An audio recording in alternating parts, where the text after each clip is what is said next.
Hi, it's Yvonne with Western Star Country Living. I'm here to read chapter 26 of Up from the Dust, a book written by my dad.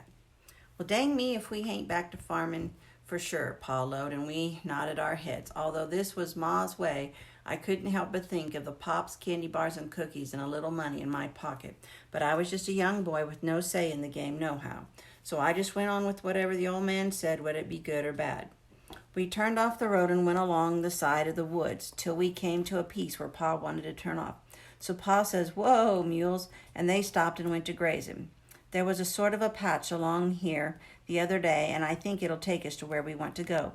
Finally, he found what he was looking for and chopped a couple of saplings and pulled the mules in.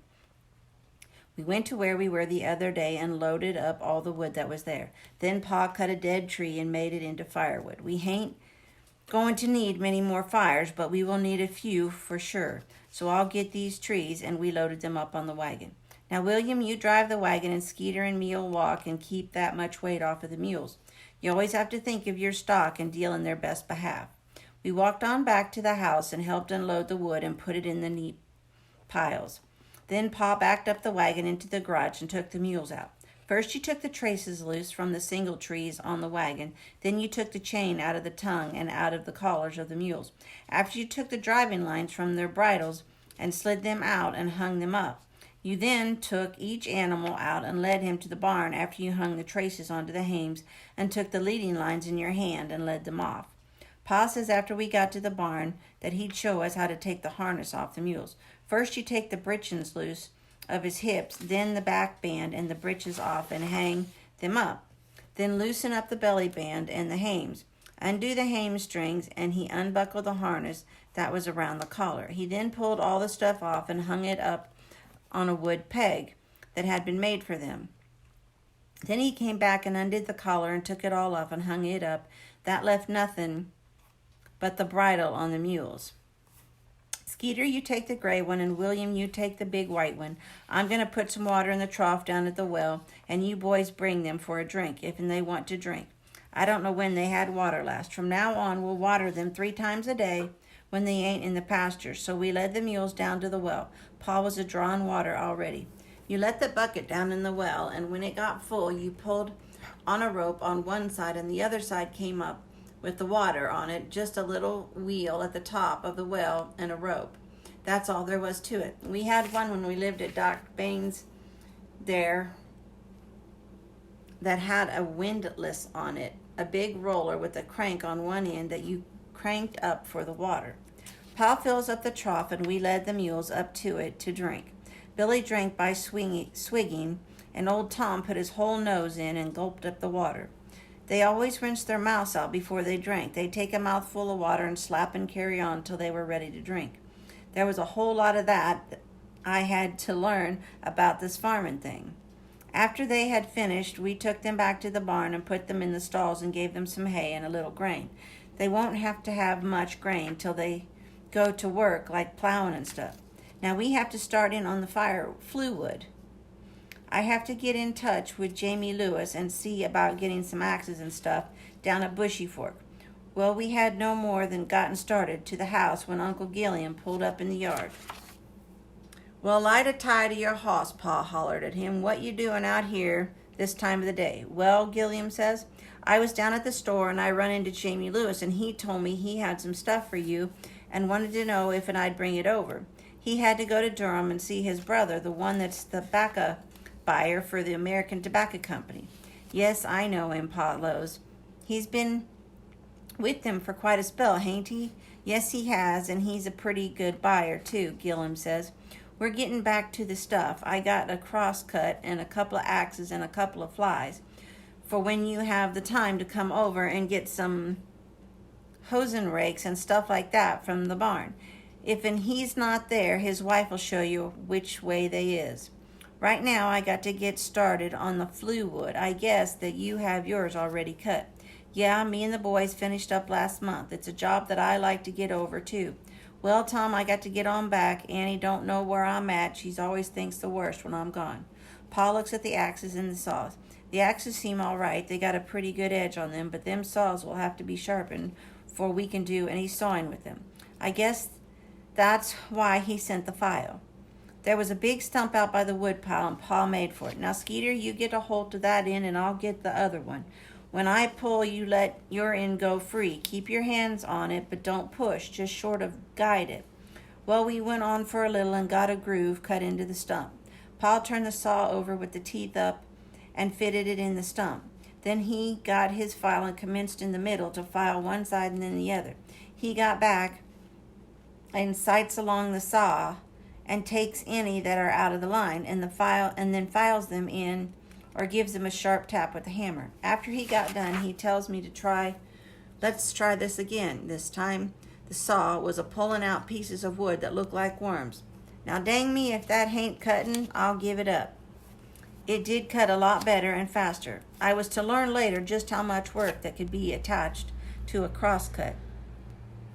We got all of the stuff together and made for the woods. Pa found a place in the pasture that had a lot of big pine trees there. If we cut some of this out, the grass will grow better and the stock will fare better on a Sunday and the rainy days that they won't be working. So he got around a big tree and began to size it up. Soon as he figured out what direction he was going to throw it, he commenced to cut it in that direction. After he had finished that side, and there was a lot of chips a-laying on the ground, he stopped and commenced to blow him. Dang, I don't know that I was in such bad shape. That sure did take it out of me. He rested a bit, and then he cut most through the other side. All right, you boys stand back. I'm going to let it fall. And he cut a little more, and the big old tree started to lean, and finally she picked up speed and made a heck of a noise when she fell. Boy, that took some doing, Pa says as he wiped his brow. Pa had brought a bottle of coal oil with him when he came down to cut the wood. I was soon to find out what that was for. He pulled off a pine brow and stuck it in the bottle of oil when he chopped the needles off and made a sprinkle out of it for the saw. He put the oil on both sides and told me to get on one end of it. Then William will be next, and so we commenced to saw. We were about halfway when Pa made a glut and drove it into the crack. Seems as Pa always used dogwood trees to make anything that had to take a lot of punishing blows. When he spread the gap in the cut, it went a lot easier. So I got through the cut all right, and we dropped off a 6-foot log. Pa says that the flues in the barn area are 8 feet long, and the wood has to have a little room on both ends to burn good. When you have to put the finishing heat on the back, you have to run her up to 200 degrees for a whole day sometimes, and that takes a lot of wood to hold a heat like that. I'll trim all the limbs off, and the ones too little for the flues will go in the wood stove to cook with. The rest of the stuff you boys have to make a brush pile out of, like I showed you some time back. Well, sir, William and me greased up the saw and lit it on the tree. After a while, we tapped in the glut like Pa told us and soon cut her off. Now that's the way we'll have to work this thing, Pa says, and we'll get her done. We'll throw all the wood we need, and then we'll come back and split her up so she'll burn easy in the barn. So we had at it all morning, and when 11:30 came, Ma comes out and rings the bell that was at the kitchen door. This time it's for us to eat, and I was sure ready. Ma found some cropped collards, so we had them and some cornbread and some milk and butter. I put mine down and went out and sat against a tree and meditated on how much better it was in the city than it was here. They just weren't any goodies out here. It was all work and no play, seems as how. All that week we cut the wood, then on Sunday we head off, and Ma wanted to go to church. So that took care of that. Pa had gotten permission to use the team to take us, and it was just straight down the road. So on Sunday, Pa hitched up the team, and we went off to the Wheelers. Ma was as happy as a sleeping pig in the sunshine. She was a basking in her glory. Now, you young'uns, I want you to be on your best behavior today, and don't get into anything with the other young'uns. There was about 7 young'uns and 2 old folks, and that made quite a wagon full for the mules. But it wa'n't any hills to climb, and the mules hadn't had much work, and they moved on real good. We went on down to the holler and forded a small creek up the other side, and on we went by old Doc Bain's house, and I saw Ma give Pa a hard look, which he didn't seem to mind at all, just kept on getting up. There was still a plenty of life around the old place, but old Doc had died back there a year or so ago, while we was in Roxboro. I guess that one of the boys lived there now. On the right, there was a pecan orchard that Doc had planted, and they had bore fruit last year. There was still a few that the pickers hadn't gotten. Wheeler's school had burned down too whilst we were living in town. We was supposed to go to Bushy Fork now. I don't know what Pa had lined up for us. It was pretty plain that I won't be going back this year, and that meant that I probably wouldn't make my grade. That didn't bother Ma and Pa much, though, since Pa couldn't read at all, and Ma could read a newspaper and such, but very little learning. I remembered that she read the Bible and all the magazines that come to the house. Well, we come inside of the church, and there was a lot of cars there now, and not many wagons or buggies. They all greeted us and gave the glad hand to Pa and Ma. I could tell that Pa wasn't enjoying it at all, because he didn't have a guinea. Finally, we gathered up and went into the church and sat on the long benches. I didn't see much difference than before. We had a new preacher. Old Reverend Hall had done moved to South Boston and stayed with his daughter, so they said. The fellow that preached was named Slaughter, or something to that effect. I never learned, because we never went back for another sermon while we lived in Parson County. This fella did all right, but all of it was Greek to me. Ma took on some, but the rest of them didn't get too much out of it. We weren't dressed as well as the rest, and we weren't the ups and coming folks that we had used to be with the Surrey and the money in Pa's pocket, and we used to be some of the best dressed over there. We had our own team, and when we left, we had a new Model T. So we had taken a fall from grace, so to speak, and the people knew about Pa being in jail and stuff like that. Hold on just a second.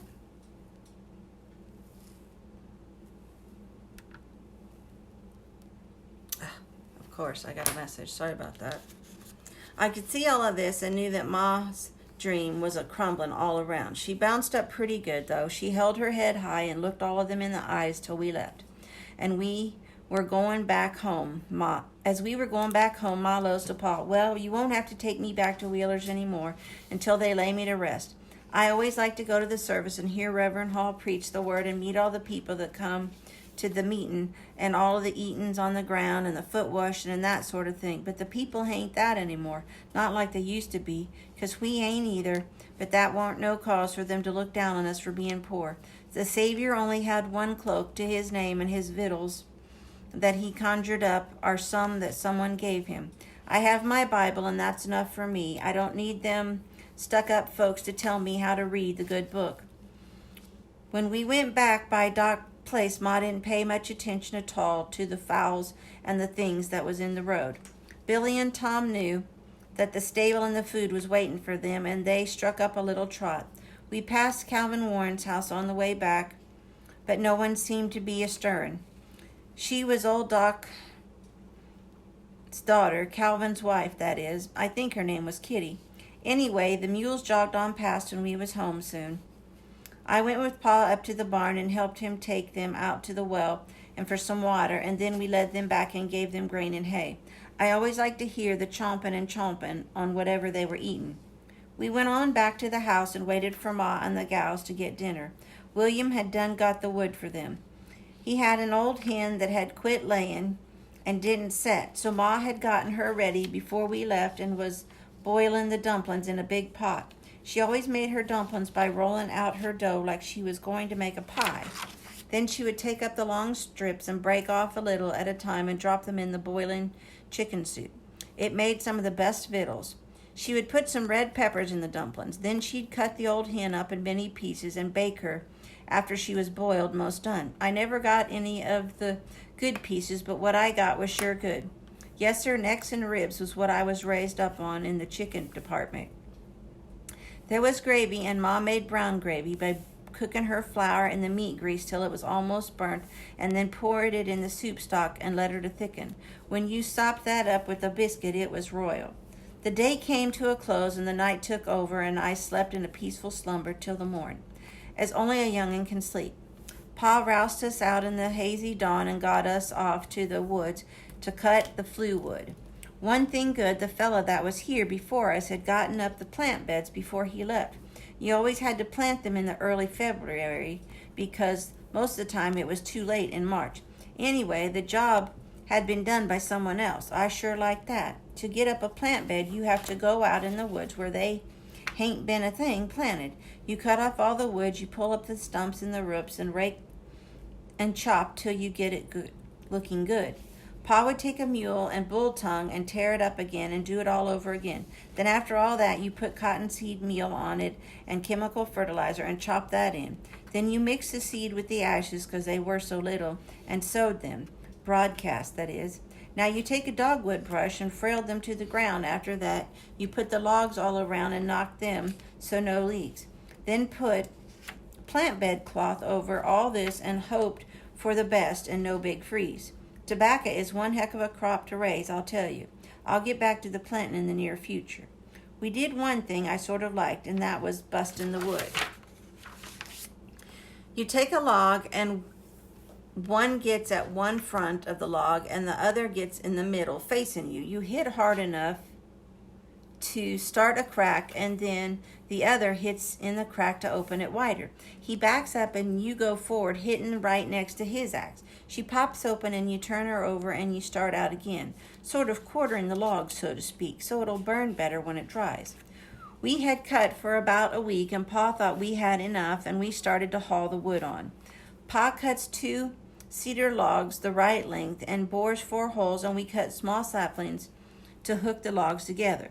After that, we made some posts for the sides to hold the wood on.